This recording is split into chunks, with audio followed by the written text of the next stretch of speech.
Hey YouTube, Mind Body Spirit again.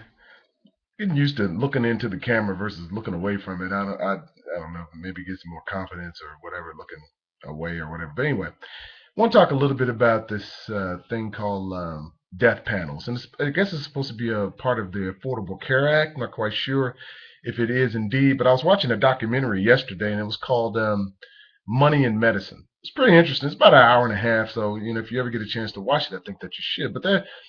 But it centered around a lot of the death panels and end of life decisions and things of that nature. And I thought it was pretty interesting. And this is what I think about death panels. Well, first of all, let me explain to you what they are. It's supposed to be a group of doctors from, I don't know if it's on the state level or if it's within each individual hospital or whatever, and they decide based upon the condition of the patient whether or not this person should receive certain treatments. And they use cost, they use quality of life.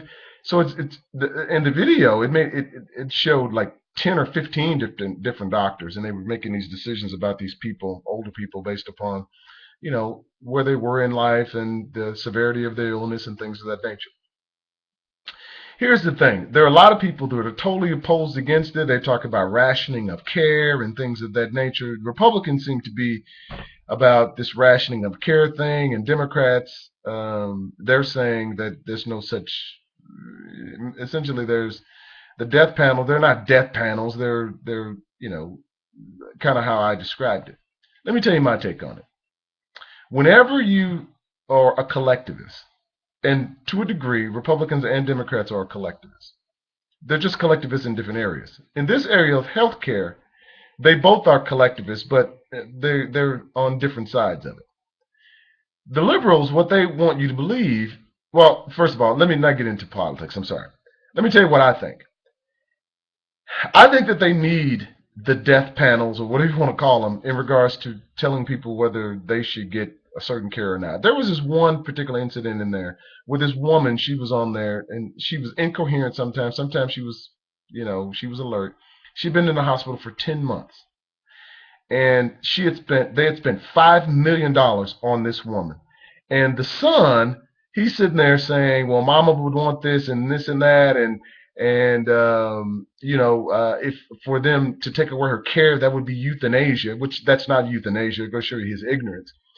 And because if a machine kept you alive, then that's not natural. Then because if you take her off the machine and she would die, that's not assisting her to die. That means that she can't live on her own. And who's footing the bill? The taxpayers. That's a part of Medicare.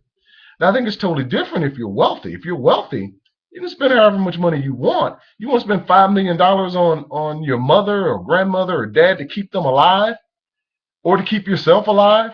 Perfectly fine. You're not using taxpayer dollars to do that. But whenever you collectively pull people's money together and you start talking about expenses, you have to choose.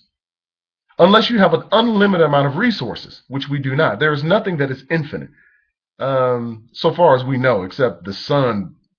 I mean, it's a giant star, but that's the only thing that we know that is infinite.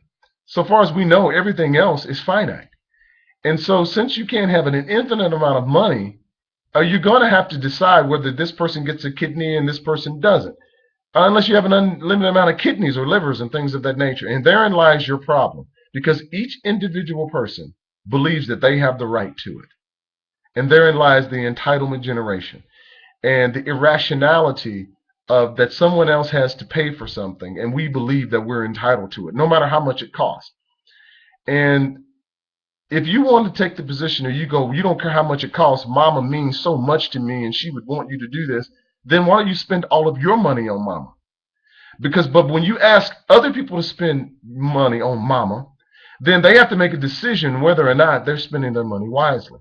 I know that seems harsh, but it's just that happens to be the reality.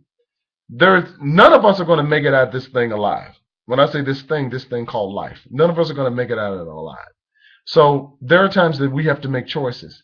and there are going to be people who's going to be disgusted about the choices relative to end of life decisions. But the fact of the matter is that there are choices that have to be made. There are people who don't take good care of themselves. They eat whatever they want to eat. They don't exercise. They're setting themselves up for cancer and long-term debilitating illnesses. And they don't want anyone to tell them that they can't eat pies, cakes, cookies, honey buns, and drink beer and not exercise and do things that they don't want anyone to tell them.